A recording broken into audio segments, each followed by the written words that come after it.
Hi, good morning. I'm Ankush Verma along with my team members, and we are presenting today network design for Stark Industries. First of all, I would like to introduce my team members. So they are Amisha Pandya, Akshay Nawale, Anagarajam, and myself. So we are a consulting team and has been given a responsibility to design a network for a new company known as Stark Industries. So we come up with two network designs. One is high cost and the other one is low cost. To start with, I'll be introducing the nitty-gritty of high cost design, and then followed by that, the low cost design will be introduced by Akshay Nawale, and then after that, we'll discuss about the timeline of the project and other aspects of this network design.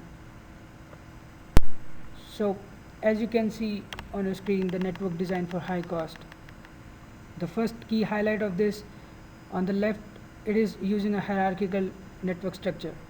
That is, there is one key headquarter, that is Boulder headquarter in this case, that is connected to the first tier network, that is Louisville and Denver sites, and then Louisville is connected to the remaining 4 sites as well as Denver.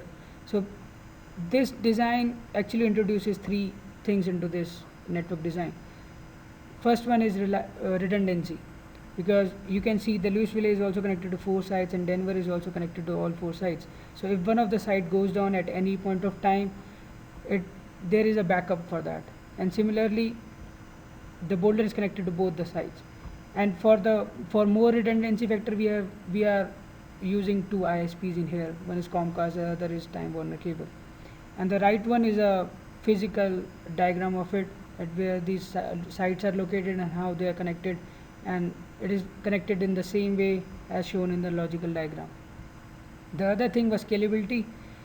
It is a scalable network design because you can add as many sites at the end of the layer, where Longmont, Broomfield, Superior, and Lafayette sites are connected, or you can connect to one more. You can make a one more tier below these sites and connect to them.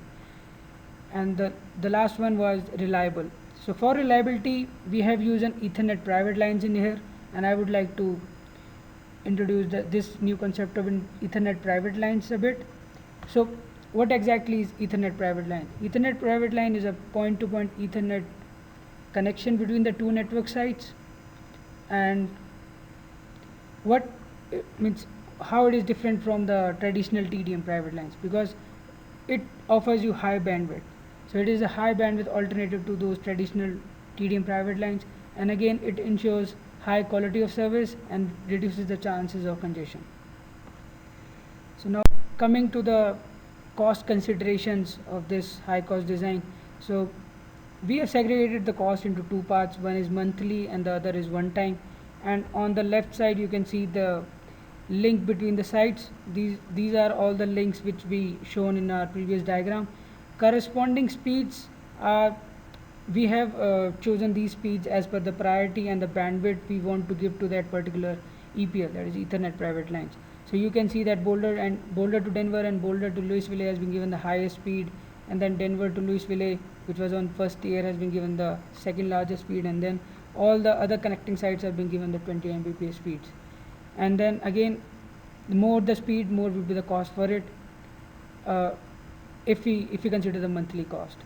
So this cost comes in total around, if we consider the one-time cost, it is 10,500, and the monthly cost will be 13,680. So with this, I hand over to Akshay to introduce the low-cost design. And here you go, Akshay. Hi, my name is Akshay, and I will take you through the low cost design. So for low cost design, we have taken like a hub and spoke mechanism. So for us, Boulder, we have selected Boulder as an spoke, and all other sites are connected to Boulder directly with the virtual Ethernet private lines. So what is the difference between Ethernet private line and virtual Ethernet private line? So for Ethernet private lines, we have a dedicated bandwidth and a dedicated link, but for virtual private lines, the resources from the ISP are shared. So those lines are actually virtual, so there is no like a direct physical line between these sites. So that's why the cost is less for virtual Ethernet private lines.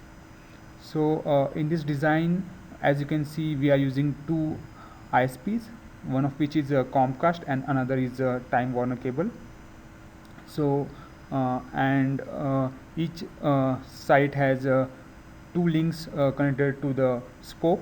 So if one link goes down, the another will come up. This will take into consideration our redundancy factor. Then as our ISPs are giving us a CIR, uh, so we get an constant speed, and that's why this network is reliable. And so on the right side you can see the actual physical diagram. So it will it the links are shown as an if like as according to the physical location of the sites. So let me take you through the cost of this low cost design. So we have decided the speed of these links on the basis of number of employees.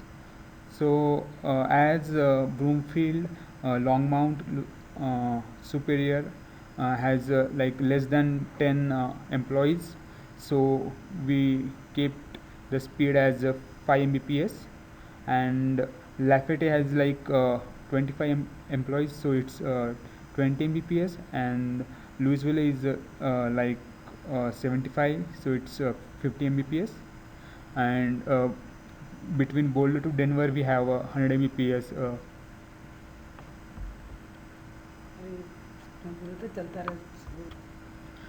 So the rates are shown like the monthly and one time. One time is for installation, and monthly is the our like rent.